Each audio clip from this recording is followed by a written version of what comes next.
sont des forces de défense et de sécurité venues du Sénégal et de la Gambie. Leur objectif, faire des patrouilles mixtes au niveau de la frontière entre les deux pays. C'est ce qui a été une opération réussie. Pour la deuxième phase, la clôture a eu lieu à Vélingara en présence des autorités militaires.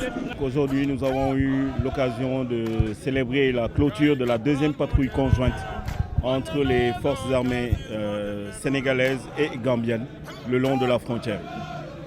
Ces patrouilles ont été l'occasion de mettre en œuvre le concept de sécurité collaborative dans le sens où elles ont permis aux forces, aussi bien sénégalaises que gambiennes, d'entrer en action au sein des populations des deux pays. La sécurité est l'œuvre des acteurs que sont fondamentalement les forces de défense et de sécurité, mais elle est aussi l'œuvre des populations qui sont les principales bénéficiaires.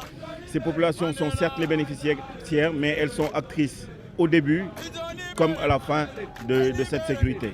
C'est pour ça que nous magnifions la présence de toutes les autorités locales, aussi bien administratives que coutumières, religieuses, qui ont pris part à cette cérémonie et qui ont par ce sens montré l'importance qu'elles accordent à cette sécurité collaborative. Ces opérations sont d'une importance capitale parce que si le Sénégal est en paix et que la Gambie aussi est en paix, c'est bénéfique pour les populations des deux pays. Nous pensons que c'est très prépondérant de mener ces genres d'opérations et de patrouilles mixtes parce que tout simplement les deux pays sont des pays frères et nous voulons donner une image positive des relations qui existent entre nos deux peuples et ça c'est important. Et nous, forces de défense et de sécurité, nous devons jouer ce rôle à pouvoir assurer la sécurité des biens et des personnes. C'est tout ce qui motive ces opérations. Et nous, du côté gambien, nous sommes très satisfaits des opérations.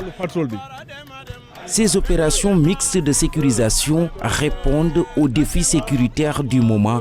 C'est en tout cas ce que révèle l'adjoint au gouverneur de la région de Kolda. Ce sont des patrouilles qui permettent de faciliter la surveillance des frontières, la prévention et la lutte contre les trafics illicites au niveau de cet espace transfrontalier, tels que les trafics de bois, trafic d'êtres humains ou encore le trafic de stupéfiants, la circulation des armes légères et de petit calibre, mais aussi de mieux faciliter les activités économiques qui sont inclusives parce que dans ces régions vivent des populations qui sont les mêmes, des villages qui sont de part et d'autre de ces deux frontières où ce sont les mêmes familles qui vivent.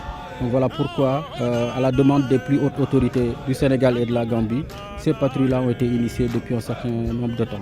Au cours de ces opérations, au moins 9 villages ont été touchés et les autorités militaires ne se sont pas limitées là, car elles ont remis du matériel sanitaire aux populations. L'occasion également d'offrir des kits sanitaires aux différents villages. Donc 9 kits ont été offerts aux 9 villages qui ont été traversés par la patrouille.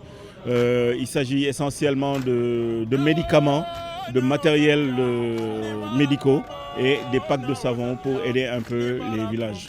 C'est un acte que nous allions très fort et nous remercions encore une fois les forces de l'ordre ici présentes, que ce soit la Gambie et le Sénégal. Le Sénégal et la Gambie ont entrepris des patrouilles mixtes depuis quelques mois tout le long de la frontière entre les deux pays et la deuxième phase a eu comme point de chute Vélingara, une localité en terre sénégalaise.